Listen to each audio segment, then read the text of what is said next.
రాష్ట్రంలో కాంగ్రెస్ పార్టీ గత 10 ఏళ్లుగా డౌన్లో ఉంది. ఎందుకు మీరు కాంగ్రెస్ పార్టీని ఎంచుకున్నారు? కాంగ్రెస్ పార్టీ ఎవరైనా భవిష్యత్తు కోరుకుంటారు, భవిష్యత్తులో పార్టీ అధికారంలోకి రావాలా, పదవుల్లో ఉండాలా, మన అభివృద్ధి చెందాలని కోరుకుంటారు. ఎందుకు మీరు కాంగ్రెస్ పార్టీని ఎంచుకున్నారు?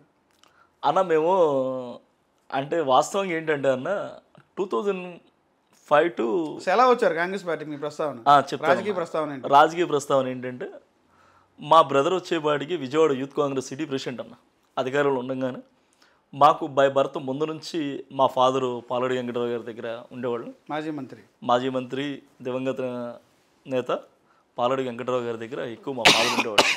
మాకు ఏంటంటే ముందు నుంచి కాంగ్రెస్ పార్టీ సిద్ధాంతాలు కానివ్వండి, కాంగ్రెస్ పార్టీ యొక్క ఆశయాలు కానివ్వండి, మాకు ఒక ఇది అలవాటు. ఎందుకనంటే మేము చదువు అయిపోయిన తర్వాత కూడా యాక్టివ్గా కూడా కాంగ్రెస్లో రావడానికి ఆ టైంలో మా బ్రదర్ ఉండేవాళ్ళు. అయితే నన్ను ఇంట్లో తిట్టేవాళ్ళు అన్న, ఏదో జాబ్ చేసుకోరా బాబు, మనకు రాజకీయాలు ఎందుకు, అది ఇది అని కూడా అనేవాళ్ళు. కానీ కాంగ్రెస్ పార్టీ వల్ల ఏంటంటే ఒక ప్రాంతీయ పార్టీలో ఉన్న స్వేచ్ఛ కంటే కాంగ్రెస్ పార్టీలో స్వేచ్ఛాభావం ఎక్కువ. ఒక వ్యక్తికి మనం ఏదైనా పని చేసి పెట్టాలన్నా అది ఒక కాంగ్రెస్ పార్టీతోనే సాధ్యమైతే తప్ప ప్రాంతీయ పార్టీల వల్ల ఎప్పుడు సాధ్యం అవుదన్న. ఎందుకంటే దానికి ఉదాహరణకు నేను చెప్తాను. నాకు సంబంధించిన వ్యక్తి తెలంగాణలో ఉంటే అతనికి హెల్త్ బాగోకపోతే అక్కడున్న ఎవరో ఒకరితో చెప్పి మనం చేయించుకోవచ్చు. కానీ ఈ ప్రాంతీయ పార్టీల వల్ల వీళ్ళ స్థాయి ఇక్కడి వరకే ఉంటుంది. వీళ్ళు ఏంటంటే ఈ ఊరికి పరిమితమైన లీడర్లే తప్ప ఒక ఢిల్లీ స్థాయికి ఎదిగే లీడర్లు కాదు, పక్క స్టేట్కి వీళ్ళు ఎక్స్పోజ్ అయ్యే లీడర్లు అయితే మాత్రం కాదు వీళ్ళు. అదొకటి. కాంగ్రెస్ పార్టీ వల్ల ఏమైపోతుందంటే ప్రతి బడుగు బలహీన వర్గాలు ప్రశాంతంగా బతకాలన్నా, ప్రశాంతంగా నిద్రపోవాలన్నా కూడా ఒక కాంగ్రెస్ పార్టీతో సాధ్యమైంది. మీరు ఇంకా అన్నారు యువకుడిని వేరే పార్టీలకు వెళ్తే పదవులు అన్నది. అంటే భవిష్యత్తు చూసుకుంటారు. ఎవరైనా రాజకీయంగా ఎదగాలంటే, అభివృద్ధి చెందాలంటే ప్రజెంట్ ఏ పార్టీ అధికారంకి వస్తుంది, మన భవిష్యత్తు ఎలా ఉండాలా, కొంచెం హై పవర్ని ఎవరైనా కోరుకుంటారు. ఏముందన్న చూస్తే కాంగ్రెస్ పార్టీ రాష్ట్రాలు చూసుకుంటే గవర్నమెంట్ వచ్చే పరిస్థితి అవకాశం లేదు కదా. మాకు అధికారం అన్నది మాకు కొత్త ఏం కాదన్న. కాంగ్రెస్ పార్టీకి ఒడిదిరుగులు అన్నది జరుగుతానండి. సో ఈసారి ఏంటంటే ఇంకొక 5 years వెనక్కి వెళ్ళి మీకు ఐడియా ఉండే ఉంటుంది. 94లో లేవు మేము అధికారంలో, 99లో కూడా లేవు. కానీ ఎక్కడ మేము తగ్గలేదు, ఎక్కడ అదే పడలా. కానీ ఆ రోజుల్లో కాంగ్రెస్ పార్టీలో ఉన్న లీడర్లు కానివ్వండి, గతంలో 2014 వరకు, అంటే ఈ పాయింట్ నేను ఎందుకు చెప్తున్నానంటే విలువలతో కూడుకున్న రాజకీయాలు చేశారు ఆ రోజుల్లో. రాజ్కోమల్ గారు కాంగ్రెస్లో ఉంటే గెలిచినా ఓడిపోయినా టీడీపీ వాడితో మాట్లాడిపోవడం కానివ్వండి, ఏదైనా ఫంక్షన్కి వెళ్తే ఎదురుపడితే హాయ్ అంటే హాయ్. ఇవాళ ఏమైపోయిందంటే ఈ ప్రాంతీయ పార్టీల వలన ఒక కంపెనీలా తయారైపోయింది, ఒక సాఫ్ట్వేర్ కంపెనీ లాగా. సో వీడు తీసేయడం మన ఉద్యోగాన్ని, వెళ్దాం పండి వేరే దానికి ఒక ప్యాకేజ్ ఏదో మాట్లాడుకోవటం, అందులోకి వెళ్తాం, టికెట్లు తెచ్చుకోవడం, మళ్ళీ వనరులు సంపాదించుకోవడం. ఇవాళ ఏమైపోయిందంటే ఇవాళ ఈ ప్రాంతీయ పార్టీలో విలువలతో లేని రాజకీయాలు చేయటమే. దాకా జగన్మోహన్ రెడ్డి గారు అధికారంలో ఉండగా ప్రతి ఒక్కళ్ళు వచ్చి జగన్మోహన్ రెడ్డి గారి దగ్గర జాయిన్ అయ్యారు. ఇవాళ ఆయనకి అధికారం లేదు. ఎమ్మెల్సీలు కానివ్వండి, రాజ్యసభ సభ్యులు కానివ్వండి, ఇలా రాజీనామాలు చేసుకుంటూ పోతున్నారు అధికారం కోసం. వెంపర్లాట, ఎక్కడ అధికారం ఉంటే అక్కడికి రాజకీయ నాయకులు అలా తిరుగుతూ ఉంటారు. తిరుగుతున్నారు కదా. రెండోది ఏంటంటే మీరు ఒక పాయింట్ చెప్పావు అన్న, కరెక్ట్ పాయింటే చెప్పావు. అంటే మంచి వయసు మీద ఉన్నారు, పదవులు అంటే యూత్లో ఉన్నారు, మీతో పాటు ఉన్న వాళ్ళందరూ వేరు వేరు పార్టీలో ఉండి అధికారం అని. అధికారం అన్నది శాశ్వతం కాదన్న. మనం తీసుకుని ఒక ప్లాట్ఫామ్ ఏర్పాటు చేసుకున్నది లైఫ్ లాంగ్ అలా ఉండాలి రాజకీయాల్లో ఉన్నంత వరకు. అంతేగాని చెప్పి ఇవాళ అధికారం లేదని వెళ్ళిపోవడం, ఇది ఎలా ఉంటుందంటే అమ్మ అన్నం పెట్టలేదని చెప్పి అలిగి ఇంట్లో నుంచి వెళ్ళిపోయినట్టుగా ఉంటుంది.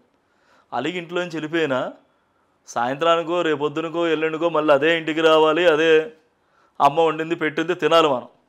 సో కాంగ్రెస్ పార్టీ కూడా అలాంటిదే. వీళ్ళు వెళ్తూ ఉంటారు, లీడర్లు అందరూ వెళ్తూ ఉంటారు. కానీ కాంగ్రెస్ పార్టీ లీడర్షిప్ను తయారు చేస్తుంది. లీడర్లు తయారు చేసే కంపెనీ ఒక కాంగ్రెస్ పార్టీకే సాధ్యం. ఇవాళ ఏపీలో 10 సంవత్సరాలలో కాంగ్రెస్ పార్టీ లీడర్షిప్ మీ కర్మాగారంలో ఎంతమంది నాయకులు తయారయ్యారు? కొత్తగా ఎవరు తయారయ్యారు? ఇవాళ మీరు గమనించారు, పార్టీలను కూడా పక్క చూపులు చూసారు, పక్క పార్టీకి వెళ్ళారు. సీనియర్లే కదా ఉన్నది ఎవరు? ఇంకా సీనియర్లు వెళ్ళారు తప్ప క్యాడర్ అల్లేదు. 50 years దాటినోడు తప్ప మీ పార్టీ ఉన్న యువత ఎక్కడ ఉన్నారు? క్యాడర్ ఎక్కడ ఉంది కాంగ్రెస్ పార్టీకి? ఎందుకు లేదు? ఆంధ్రప్రదేశ్ క్యాడర్ ఎక్కడ ఉంది కాంగ్రెస్ పార్టీకి? ఆంధ్రప్రదేశ్ లో నాయకులు లేరు కాంగ్రెస్ పార్టీకి. ఆంధ్రప్రదేశ్లో ఓటు శాతం ఎక్కడ ఉంది కాంగ్రెస్ పార్టీకి? ఉందా? నాయకులు ఉన్నారా? అయిపోయిందా? అంతా పక్క చూపులు చూసే నాయకులు వెళ్ళిపోయారు, అంతా అయిపోయారు. అయిపోయిందా? చెప్పండి. చెప్పడం అయిపోయిందా? చెప్పండి. మీరు గతంలో విభజన జరిగింది కాదండి ఇప్పుడు వరకు ఈ 10-10.5 సంవత్సరాల్లో ఆర్గనైజింగ్ని, అంటే ఫెంట్ల ఆర్గనైజింగ్ ఎక్కడైనా కానీ ఇంత స్ట్రాంగ్గా ఉన్నది ఏ పార్టీలోనే ఉందా? ఒక యూత్ కాంగ్రెస్ కానివ్వండి, ఎన్ఎస్వై కానివ్వండి, మహిళా కానివ్వండి, సేవాదల్ కానివ్వండి. కాంగ్రెస్ పార్టీలో ముడుపులు ఇస్తే పదవులు వస్తాయి అంటారు, నిజం కాదంటారా? అవన్నీ అవాస్తవాలన్నా. ముడుపులు ఇస్తే కాంగ్రెస్ PCC డబ్బులు ఇస్తారు, ముడుపులు అవన్నీ ఇస్తే పదవులు వస్తాయి. అవి ప్రాంతీయ పార్టీ, అవన్నీ ప్రాంతీయ పార్టీలు జరుగుతాయి. కాంగ్రెస్ పార్టీలో డబ్బులు తీసుకుని పదవులు ఇచ్చేంత ఎప్పటికీ లేదు, ఎప్పటికీ రాదు. ఆ సంస్కృతి ఎప్పటికీ లేదు. మీరు చంద్రబాబు నాయుడు గారు తీసుకెళ్ళి సూట్ కేసు ఇవ్వండి, మీకు ఎమ్మెల్సీ ఇస్తాడు. ఇంకా అంతకన్నా పెద్ద సూట్ కేసు ఇవ్వండి, రాజ్యసభ ఇస్తాడు. జగన్మోహన్ రెడ్డికైనా కానీ సూట్ కేసులు ఇవ్వండి, ఇస్తారు. అంటే సూట్ కేసులు ఇస్తే పదవులు ఇస్తారా ఈ పార్టీ? మా పార్టీ కాంగ్రెస్ పార్టీలో అలాంటిది ఎప్పుడు ఉండదు, భవిష్యత్తులో కూడా అలాంటిది రాదు. ప్రాంతీయ పార్టీలో జరుగుద్దా? 100% జరగదంటారేంటి? ఉదాహరణ చెప్పగలరా? ఎవరైనా అట్లా డబ్బులు ఇచ్చి ముడుపులు సూట్ కేసులు ఇచ్చి పదవులు తెచ్చుకున్న వాళ్ళందరూ మీకు తెలుసు. మానవటం ఎందుకు చెప్పించుకోవడం అవన్నీ వాస్తవాలు చెప్తే ప్రజలు వాస్తవాలు కాదా ఏంటండి? ఉదాహరణకు నేను కొంతమంది పేర్లు చెప్పను, పేర్లు ఏదో చెప్పను. 2024 డిజాల్వ్ అయ్యే వరకు, అంటే 2 months బ్యాక్ ఎలక్షన్ కోడ్ వచ్చే ముందు వరకు కాడ వైసీపీలో పదవులు అనిపించిన వాళ్ళు ఇవాళ టీడీపీలోకి వెళ్ళి పదవులు తెచ్చుకుంటున్నారా లేదా? అవును. అదే టీడీపీలో అధికారం కోల్పోయిన తర్వాత కొంతమంది వైసీపీలోకి వచ్చి పదవులు తెచ్చుకున్నారా లేదా? ఎమ్మెల్సీలు తెచ్చుకున్నారు, ఎమ్మెల్యేలు అయినారు, మంత్రులు అయ్యారు, రేపు రాజ్యసభ సభ్యులు కూడా అవుతారు. 3 ఖాళీ అయినాయి కదా, అవి కూడా అవుతారు. దేనికోసం మీరు రాజీనామాలు చేశారు? ప్రాక్టికల్గా దేనికోసం రాజీనామాలు చేశారు? జగన్ పోకడం వల్ల, జగన్ ఆధిపత్యం వల్ల మేము ఒక నిలలేకపోతున్నాం చెప్తారు వాళ్ళు.